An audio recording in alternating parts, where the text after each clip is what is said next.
Sports Flash TV na may dati. Tuwa'y lagi kang panalo, bakbakan na sigurado, mga balitang box. Ang weigh-in result ng Pinoy boxer versus Sam Goodman at Casimero versus Duhaney, mainit ang pinag-uusapan sa Japan.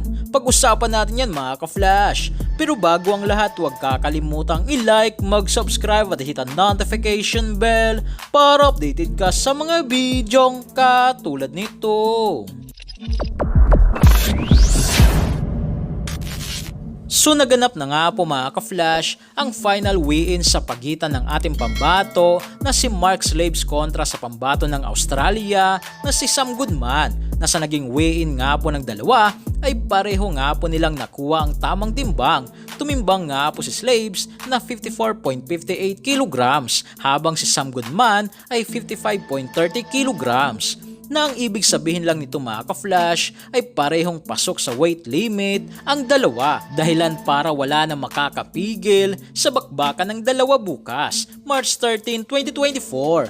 Dito nga sa naging weigh-in ng dalawa kanina para sa kanilang final face-off bago ang laban ay talagang nang-init dito ang ating Pinoy boxer, na kung matatandaan nyo mga ka-flash, sa unang paghaharap ng dalawa ay sinampal nga po ni Sam Goodman ang ating pambato, pero kanina ay gumanti na ito at tinulak ng napakalakas si Sam Goodman, na kahit super underdog ang ating pambato at hindi talaga ito nagpatinag, at sinasabi nito na hindi ito natatakot sa undefeated boxer, number 1 mandatory challenger sa WBO at IBF na si Sam Goodman, at patutunayan nga raw ng ating pambato na kaya nito maka-upset sa bakbakan. May kasalukuyang kartada nga po si Slaves na 13 wins, may 2 talo at 9 knockouts, habang si Sam Goodman ay may kartada na 17 wins, may 7 knockouts at wala pang talo.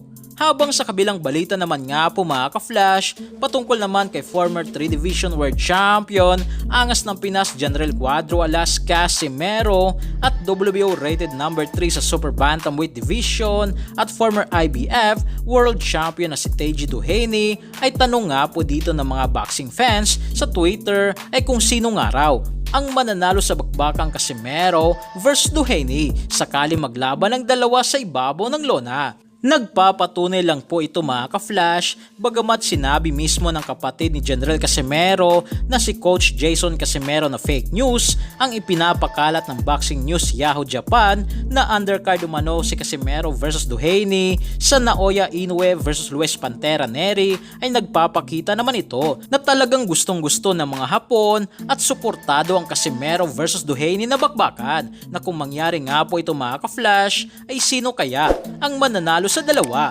Para sa inyong komento at reaksyon ay i-komento nyo yan sa baba. Hanggang sa muli, ito ang The Sports Flash TV. Sports Flash TV na may dati. Tuwa'y lagi kang panalo, bakbakan na sigurado, mga balitang boxing. Ito laging bago, balitang boxing, laban na kasado. Di papahuli pagdating sa bakbakan, mga pambato na patuloy ang laban. Sasaliksikin ang bawat babalita, talagang diin, bawal ang mahina sa loob ng ring. Merong pambihira, mga kamao na nagiging bida.